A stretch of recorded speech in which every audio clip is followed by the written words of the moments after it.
With Brees signing this quote-unquote big deal, is there more pressure on him to win now more than ever?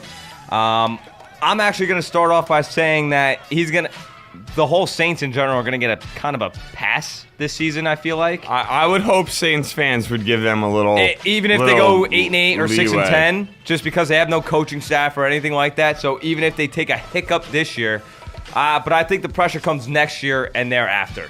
Yes.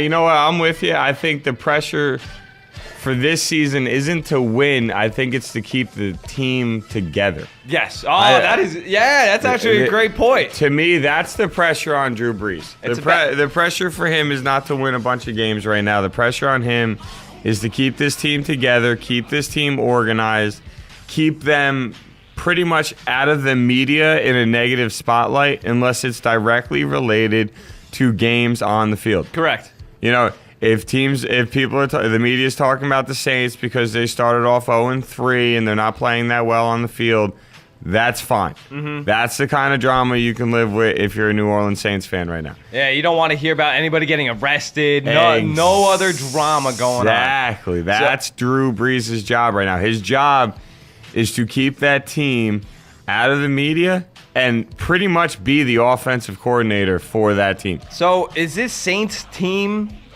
is their, I guess, motto or theme song per se, is it going to be Queen Latifah's Unity? U-N-I-T-Y,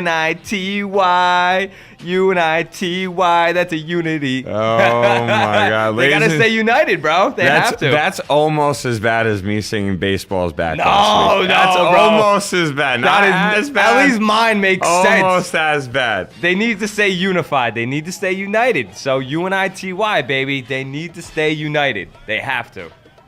Yes. So Pixel keeps going with us. If these years his signed up, he doesn't produce with what he's got be complete fail.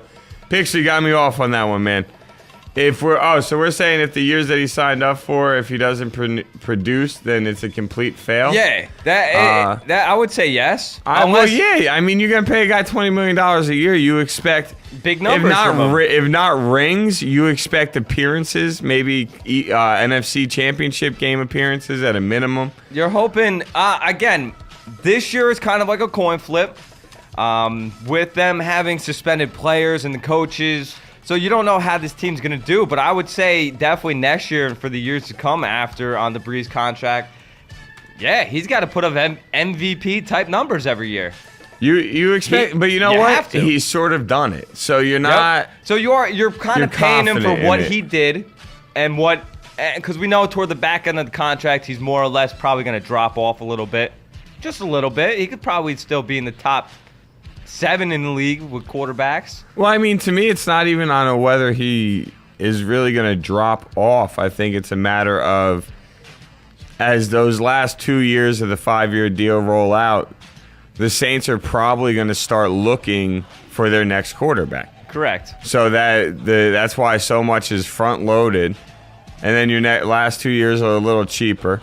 I mean, he's still averaging $20 million a year. There's no cutting corners on that one, but when it comes down to what they'll be able to do at the back end of his contract, it'll leave them a lot of room to either find a replacement or maybe bring in a couple last pieces to try and make a last run with him under contract.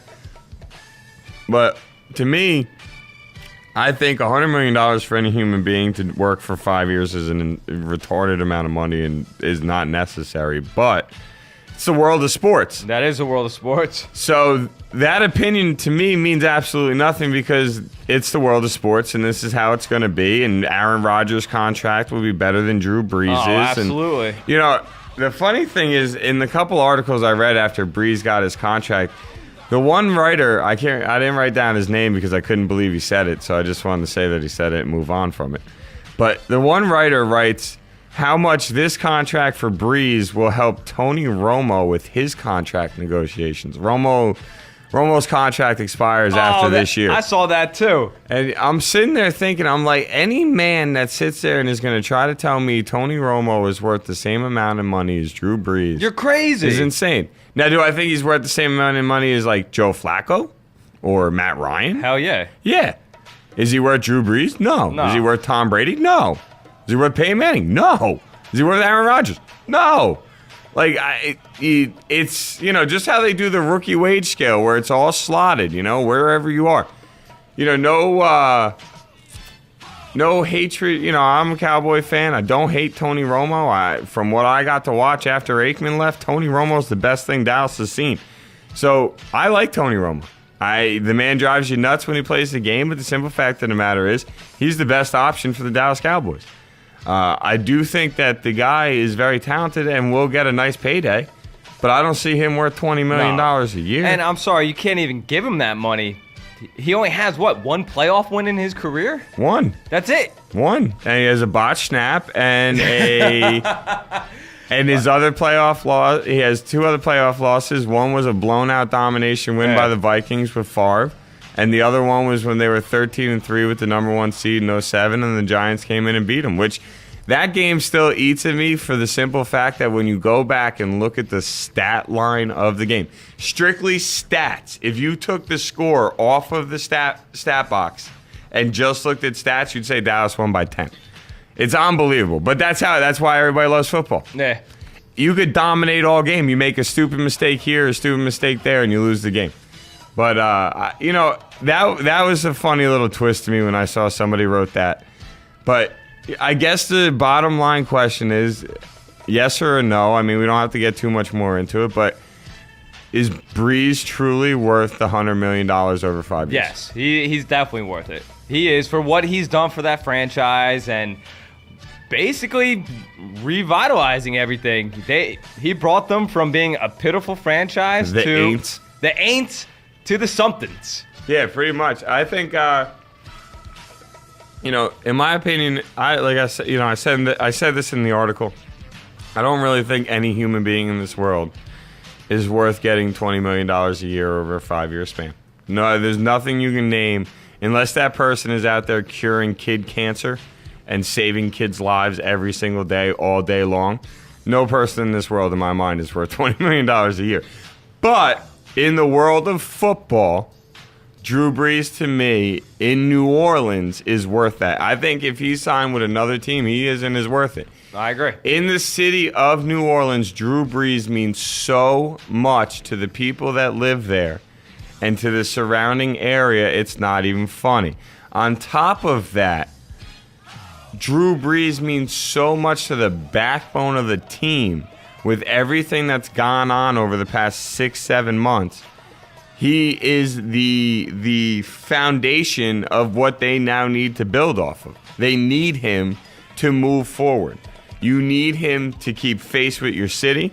You need him to be a stabilizing factor in your locker room. And you need him to be there when Peyton comes back, because it's quite, in my opinion, this is also a sign that they intend to make sure Sean Payton's back. And they intend to, keep what they had before all this happened. So they need him to keep it going while Peyton's gone. They need him to be the leader of this team. Oh, and he's definitely going to be. He's probably going to be the offensive coordinator out on the field. And I'm sure between him and Joe Vitt, when it comes down to, let's just assume this Saints team makes a playoff, I could see Brees making some calls. I could away too. from Vitt, being like, no, Joe, what are you talking about? Yeah. This is what I'm calling instead. I could see Brees running a almost similar to how Brady does it, or Rodgers, or Eli, Manning, where they go up and they start calling plays. There's really no, the offense coordinator will call in 2-3 plays, and then the quarterback's making his choice off of it. And I think I would not be surprised to see New Orleans run their offense in that form, for the simple fact to just keep things a little more simple for people. I also would expect to see more running from New Orleans this year, which I know might surprise some people, but I think they're going to want a more balanced, controlled attack, because in my opinion, their defense is the biggest question mark going into the season. Their defense always the biggest question mark. It is. We But know with Greg their Williams, offense. they were high flying all over the place. I In the last really couple like years, their that defense has with Greg been Williams. their defense has been weak sauce the last couple years. I feel like Greg Williams is overrated as a defensive coordinator. Just because he comes up with these extreme blitz packages doesn't mean squat. You can't get there. It's kind of like Rex Ryan's D. You have a good scheme, but if you don't have the players to get there, it doesn't mean squat. Yeah, if you're not executing, it doesn't mean anything. Scheme, yeah. I'm interested though, since we brought up Greg Williams. Greg Williams is actually quoted as saying, "I will coach again in the NFL." That bothered me. It really bothered me. I can't fathom somebody saying, "Yeah, we'll bring you in to coach for us." Well, here's the thing. I feel you on that. At first, when this whole first thing came out, I was all against. Forget Sean Payton being in the NFL. Greg Williams doesn't even deserve another chance in the NFL. But think about it. A lot of locker rooms are like that. So many. So many of them. So many. It just happens that the Saints got caught for maybe speaking out of context. Because it seems like all this goes on in a bunch of different locker rooms, but it's pay for performance as opposed to a bounty. Where people get money for sacks and first interception, first big hit, first something, you know what I mean?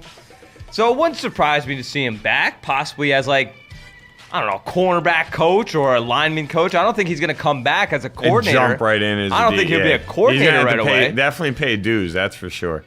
That's actually a good point, Joey. If you really think about it, with all the coaching experience he has, there's definitely a team out there that's going to be like, yeah, we'll give you a job, but we're going to give you a back-end job. Exactly. Secondary coach, pretty much somebody that doesn't interact with the media. Correct. I like that. If you want to get to the bottom line of how teams would bring him back, it would be bringing him back in a position where he is not required by NFL rules to interact with the media. You know where I think he would actually be very good? A couple different places. He needs to go somewhere that is already established as like a good organization. So something like a Pittsburgh or the Giants or possibly even like the Ravens or something like that. Somewhere where there's good coaching stability where you know he's not going to get out of line and the media's going to get all over him. You bring him to somewhere like Jacksonville or something like that, I mean, it could be a little ridiculous. Yeah, so obviously there's no big stories in Jacksonville except Maurice Jones-Drew or whatever. You know, I actually completely agree with you. If you put him in a smaller market team where their media does not have as much to cover, where, like, think about it, you put him on the Jets as your secondary coach. You're fine. He's going to get so lost in the freaking woodwork. It's not even funny. Between Revis and Rex Ryan. Who's Greg Williams? Yeah, you know, precisely. I mean, so... Wow. Yeah, I could see what you're saying. I think that's actually a really good point, is the fact that teams will be willing to bring him in, especially based on his experience. But they'll make sure to put him in a role where he does not have to deal with the media. Correct.